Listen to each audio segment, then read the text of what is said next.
Hola, buenos días. Es un gran placer estar aquí entre todos vosotros, así que quería empezar pues, agradeciendo a los organizadores de este evento por haberme invitado para que os hable un poco sobre la computación cuántica y los peligros, pero también las oportunidades que nos van a dar en la seguridad de nuestras redes, ¿no? Habéis oído en la presentación anterior pues, cómo Telefónica está apostando muy fuertemente sobre la seguridad para que dentro de nuestras empresas, de nuestras casas, pues no nos entren y nos pongan malware o cualquier otro tipo de cosa que pueda distorsionar o pueda afectar pues, el desarrollo de nuestras actividades.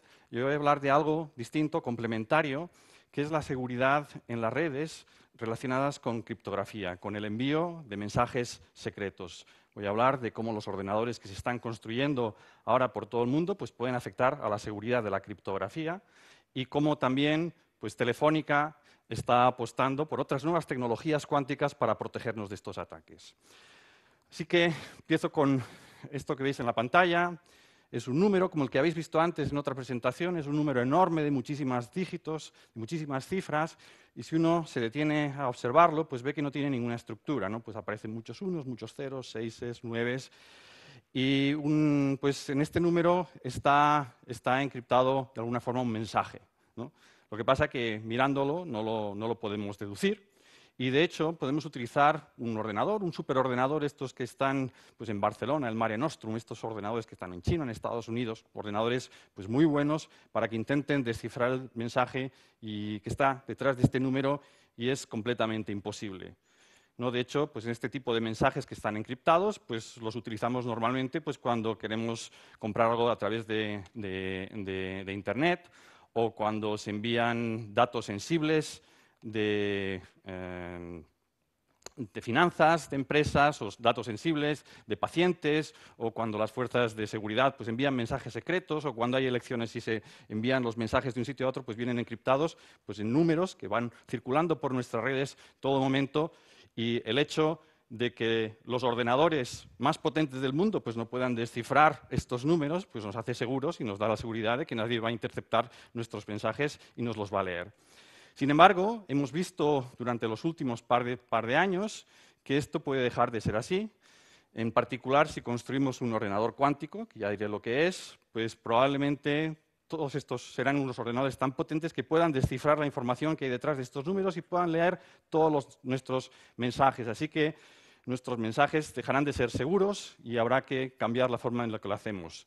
De hecho, hace 3 o 4 años, pues los científicos como yo, que estamos desarrollando estos ordenadores cuánticos, nos pensábamos que tardaríamos muchísimos años en construir estos ordenadores cuánticos. Sin embargo, últimamente también hemos visto en los periódicos que no, que tardemos menos en construir estos ordenadores cuánticos, en particular porque grandes empresas tecnológicas de todo el mundo pues están intentando construirlos y están invirtiendo una cantidad de capital increíble en ellos.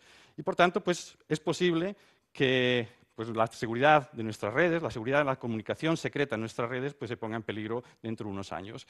Y esto es un poco de lo que quiero hablar hoy, ¿no? Pues por qué esto es así, qué son los ordenadores cuánticos, cómo va a afectar a la seguridad de nuestras redes y, sobre todo, cuáles son las soluciones en las que Telefónica ya está envuelto. Así que voy a empezar. Mi presentación es muy distinta de las anteriores. Yo voy a hablar un poco del por qué son las cosas, cómo funcionan. Es más técnica, yo soy un científico. Lo siento para los que pues, a lo mejor le aburran este tipo de cosas, pero quiero hablar un poco de cómo funcionan para que luego puedan entender pues, cómo las estamos solucionando.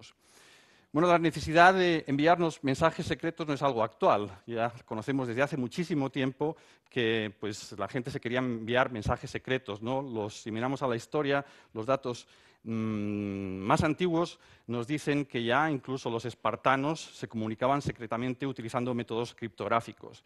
Y lo hacían con el SciTech, que es esto que ven en la imagen. Y lo que consistía es que si un jefe de una tribu de espartanos quería enviar un mensaje a otro jefe que estaba en otro lugar, lo que hacía es cogía su cinturón de cuero, lo enrollaba en un cilindro que tenían de madera, lo enrollaban y una vez enrollado escribían el mensaje de manera vertical. Cuando lo desenrollaban, entonces pues las letras no estaban ordenadas. Eso se lo daban al mensajero, el mensajero se iba corriendo en caballo, como fuese, al otro jefe de la otra tribu, y si alguien lo interceptaba por el camino, pues no podía ver nada porque estaban las letras desordenadas. eso llegaba al otro jefe, que era el que quería recibir el mensaje, él tenía un cilindro de manera exactamente igual que el primero, volvía a enrollarlo y leía el mensaje de manera vertical. Bueno, esto no es muy seguro y de hecho se dejó este método de transposición o de cambiar el orden de las letras, no es muy seguro porque uno simplemente leyendo y probando un poco pues puede ver enseguida cuál es la regla que hay detrás de todo eso y se dejó de utilizar y ya pues, hacia el siglo XVI pues, había unos métodos mucho más sofisticados de criptografía que estaban basados en la sustitución. La idea es asignar a cada letra del alfabeto otra letra distinta y cambiarla en el mensaje. Por ejemplo, la A, pues cada vez que aparezca una A en el mensaje lo cambiamos por una F. La B, por ejemplo, una Z. La C, una H. Seguro que algunos de vosotros habéis jugado de pequeño a enviaros mensajes secretos, ¿no? Teniendo un alfabeto en el que nos diga cuáles son las reglas de cambio. Pues bueno, eso es lo que se utilizaba en el siglo XVI y de hecho este libro, Polygraphy, es el primer tratado criptográfico en el cual había pues, una lista de distintos alfabetos, no solo de letras, sino también de sílabas, para hacerlos un poquito más complicados, y pues dos personas que tuviesen este libro podían acordar cuál es la página, cuál es la clave que podían utilizar para escribir mensajes, traducirlos con estas hojas, enviarlos. Alguien que los viese pues, vería letras prácticamente de manera aleatoria y el receptor pues, con las mismas reglas lo podría traducir al método inicial. Esto se fue sofisticando y bueno, era un método muy lento porque no tenía que mirar el libro e ir escribiendo las imágenes. Bueno, pues se fue sofisticando hasta que ya en el siglo pasado, a mediados del siglo pasado, ya salieron máquinas que lo hacían automáticamente. Era el mismo principio, uno ponía pues la máquina la conocida Enigma, uno ponía una serie de aparatitos, ¿no? Que consistían en una de estas traducciones y ya simplemente escribiendo directamente como una máquina de escribir, pues ya salía el mensaje encriptado, ese es el que se enviaba y los otros lo recibían, lo enviaban por telégrafo, por como fuese, los otros lo recibían y lo podían traducir. Sin embargo, estos métodos no son seguros y si habéis visto la película Descifrando el Enigma, ¿no? Que explica pues, la historia de Alan Turing, que es uno de los que hicieron las teorías de la computación, pues él mismo ya con un pequeño ordenador que había en los años 40 ya fue capaz de descifrar esta máquina de escribir, este enigma, y de hecho pues eso tuvo una repercusión muy grande en la Segunda Guerra Mundial, ¿no? Y la razón fundamental por la que se pueden descifrar todos este tipo de mensajes es que todos los lenguajes tienen una estructura. Si uno mira el español, la letra A aparece mucho más a menudo que la letra U. Entonces, si tiene uno un mensaje encriptado, ¿no? En la que aparece mucho la letra U, pues uno haciendo estadística puede ver que esa corresponde a la A, sale demasiado en el mensaje encriptado. Y simplemente analizando los textos, ¿no? Según el porcentaje de veces que salen cada una de las letras o cada una de las sílabas, pues se puede ver cuál es el texto original. Esto en aquella época, con los ordenadores que tenían por aquel entonces, en 1940, bueno, pues costaba bastante, pero hoy en día con los ordenadores que tenemos, pues no hay mensaje que se resista, ¿no? De hecho, pues en los años 50 y 60, el gobierno americano lo que hizo es, para alguna de estas, codificar mensajes secretos, utilizar este método, pero utilizó un lenguaje de los indios de una reserva que solo había 200 personas que la hablasen para que nadie pudiese hacer la estadística y de esta forma encontrar la solución. Bueno, afortunadamente en los años 70 cambió radicalmente la forma de hacer criptografía, ya no está basado en estos métodos que se pueden pues, resolver, se pueden descifrar con ordenadores relativamente potentes y cambió debido a tres señores, pues Rivers, Shamir y Alderman. Y bueno, pues estos son unos matemáticos que de hecho los dos primeros están en Madrid hoy, porque ayer se celebró la entrega de premios de la Fundación BBVA y se le otorgó a estos señores pues precisamente por esto de aquí, por haber descubierto o inventado el método RSA de comunicación.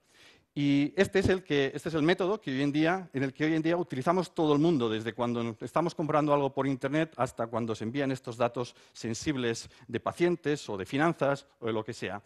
¿Y en qué se basa? Bueno, pues la idea es, bueno, voy a explicarlo en términos de tres personajes. Uno es Alicia, el otro es Bob, y Alicia y Bob son los buenos de la película, que son los que van a intentar comunicarse un mensaje secreto el uno con el otro.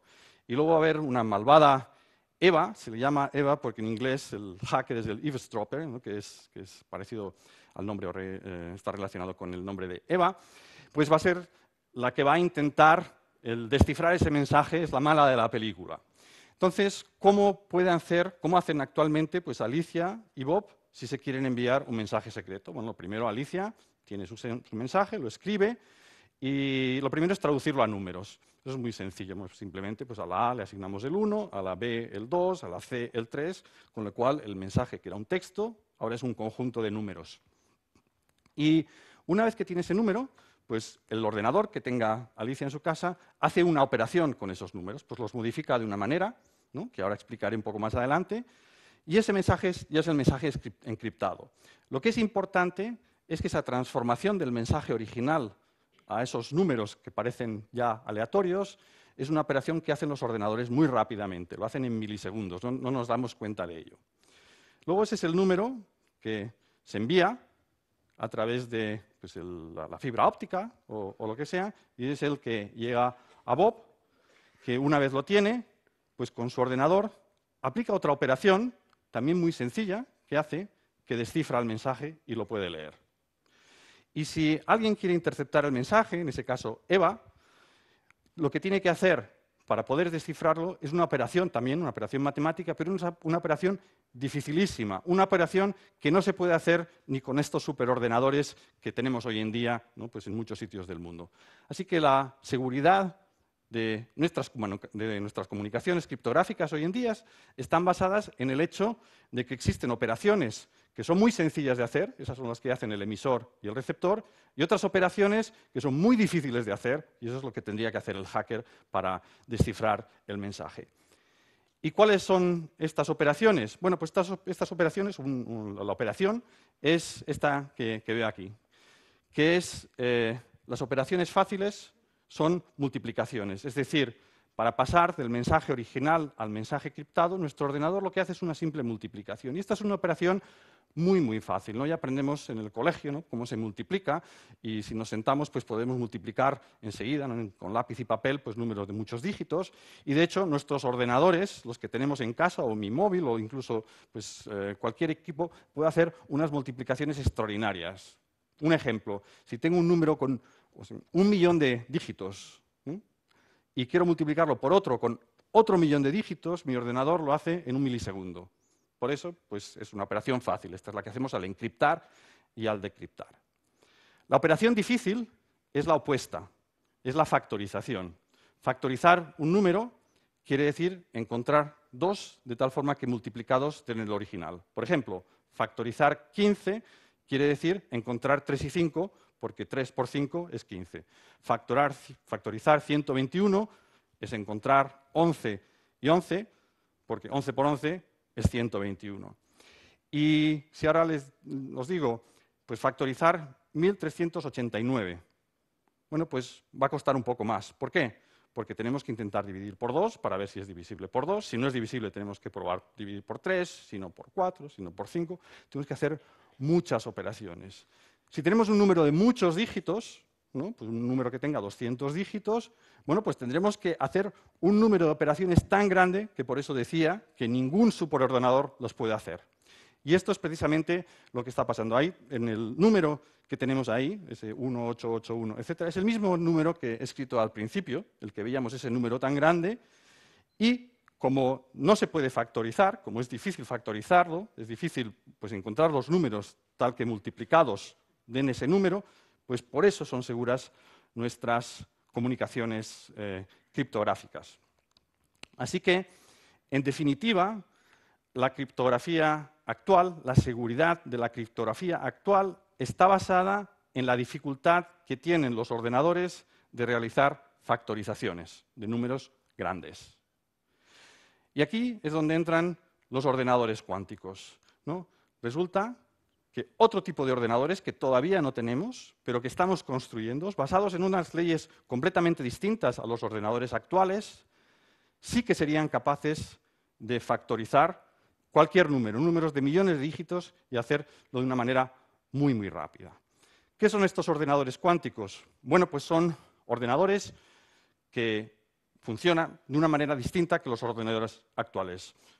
Uno pues, pone un input, se produce un proceso de los datos y al final se da lugar a un output, pero el proceso de datos que se da en medio no funciona como los ordenadores convencionales, sino que sigue las leyes de la física cuántica, por eso se llaman ordenadores cuánticos.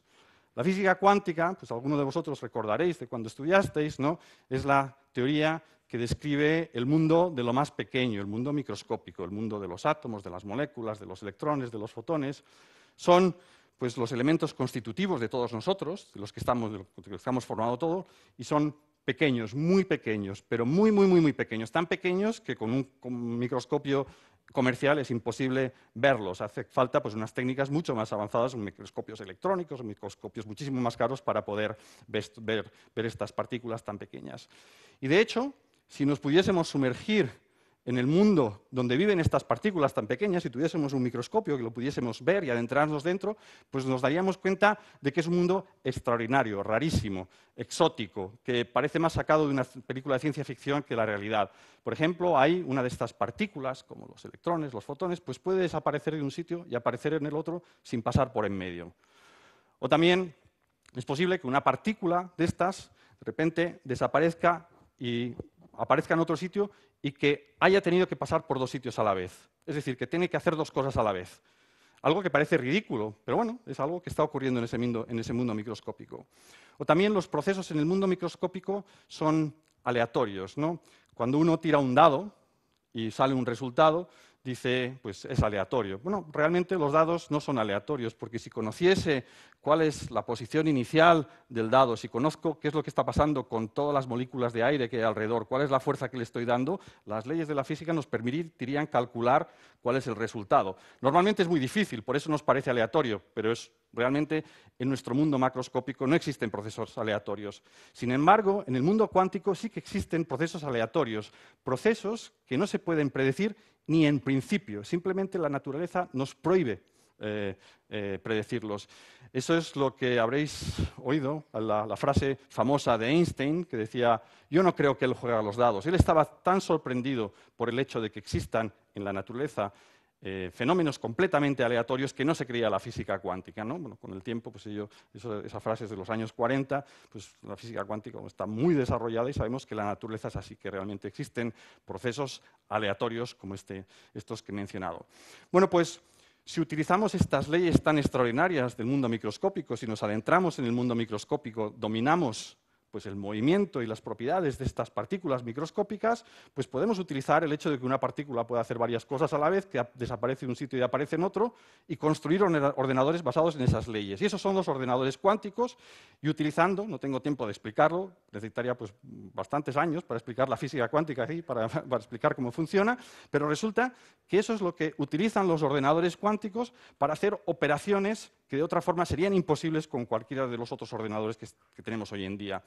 Y en particular, los ordenadores cuánticos, cuando los tengamos, podrán factorizar, y si pueden factorizar, pues la seguridad de nuestros métodos criptográficos dejan de tener valor. Así que tenemos ordenadores cuánticos, los vamos a construir.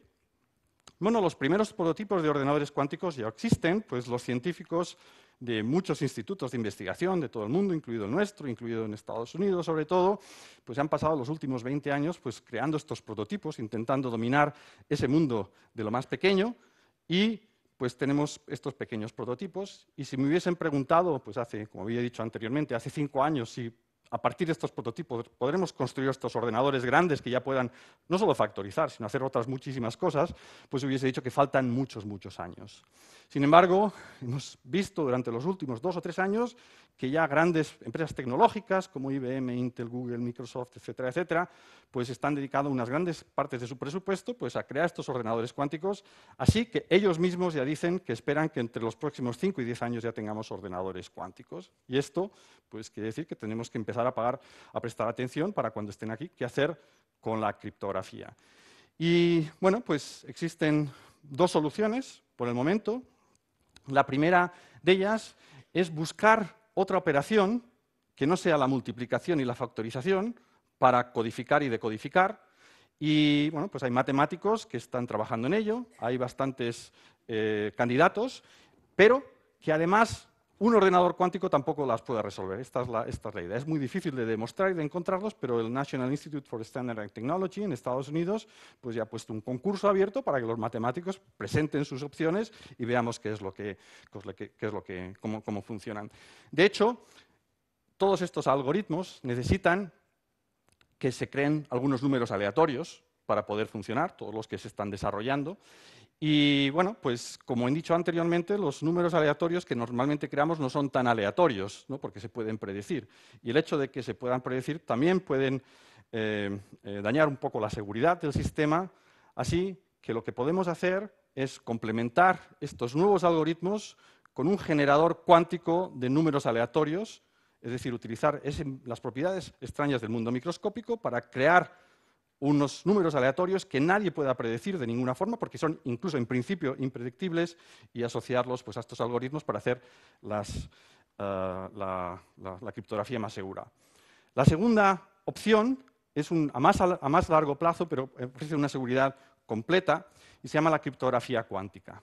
La idea es proteger la información con la física cuántica de los ordenadores cuánticos, utilizar estas propiedades para hallar otras formas de criptografía que incluso los ordenadores cuánticos no puedan vulnerar. Y la idea fundamental es que la física cuántica tiene una propiedad muy curiosa, que es que cuando uno de estos objetos microscópicos, como un fotón, pasa por allí, si lo miro, destruyo la información que contiene y además lo modifico. De tal forma que si utilizamos ahora fotones cuánticos para enviar la información, si alguien los intenta leer, lo primero, no los va a poder leer porque la va a destruir. Y lo segundo, nos vamos a dar cuenta de que alguien los está leyendo. Y esto es lo que se basa en la criptografía cuántica.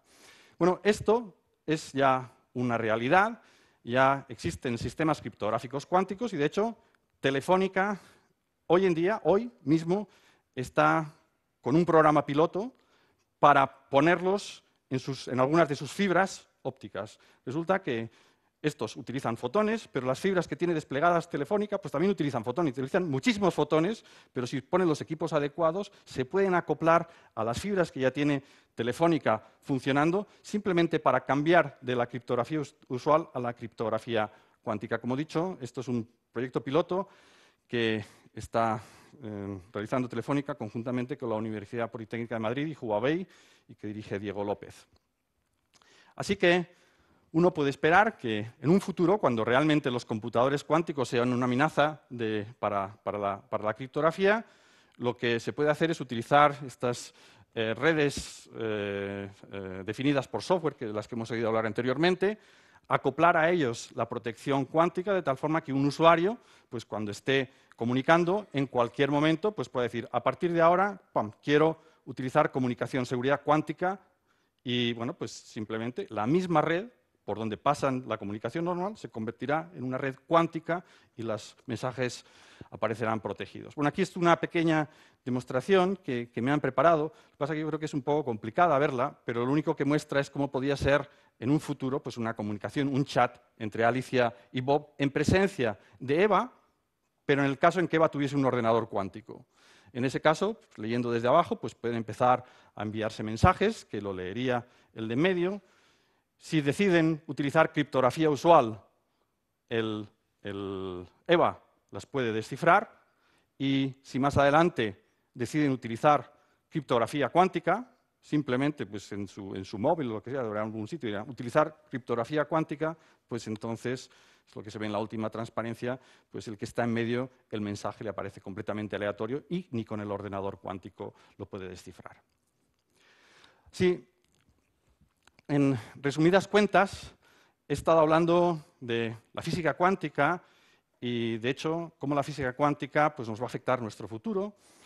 Estamos, los científicos y los tecnólogos, pensando que está ocurriendo ahora lo que llamamos la revolución cuántica. Hemos tenido acceso a ese mundo microscópico, somos capaces hoy en día de dominarlo y utilizarlo, Y con él queremos crear ordenadores cuánticos no para descifrar mensajes, sino para otras muchas aplicaciones. Por ejemplo, la inteligencia artificial, machine learning, se beneficiaría mucho de unos ordenadores cuánticos, se podrían resolver problemas que hoy en día son imposibles, problemas de optimización, resolver ecuaciones que aparecen pues, en la predicción meteorológica, diseñar materiales, fármacos, etcétera, etcétera. Y eso es algo pues, que está ocurriendo hoy en día, ¿no? Con estos ordenadores cuánticos, están intentando construirlos, pero existen otras muchas tecnologías también que se derivan de estas propiedades de la física cuántica, como sensores, aceleradores, sistemas metrológicos, etcétera, etcétera. Y lo que quería decir es que, como ven, pues Telefónica quiere estar al frente del desarrollo de las tecnologías e implementarlas en cuanto estén preparadas para dar servicio a todos ustedes. Muchas gracias por su atención.